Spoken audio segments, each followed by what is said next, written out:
Masih bersama saya Maidop Elfrina di Rumah Pemilu, Saudara. Ada momen menarik saat Presiden Joko Widodo mengadakan buka bersama para Menteri Kabinet Indonesia Maju di Istana Negara Jakarta. Ini sekaligus jadi buka puasa bersama terakhir Kabinet di bawah pemerintahan Jokowi Ma'ruf.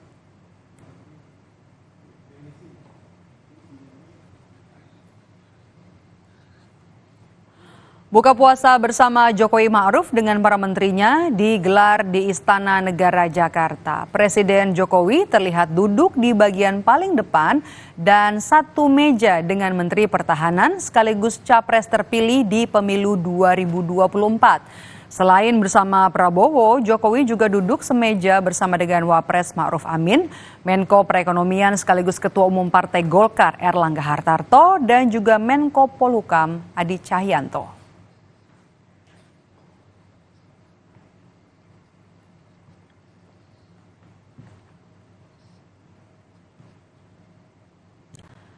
Namun sayangnya dalam acara buka puasa bersama di Istana Negara semalam, dua Menteri Jokowi tidak hadir.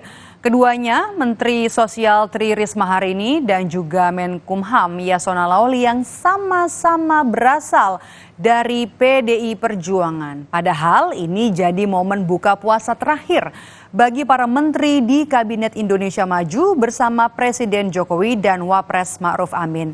Merespons ketidakhadiran dua Menteri Jokowi, Menkominfo Budi Ari sekaligus Ketua Projo bilang jangan terlalu didramatisasi.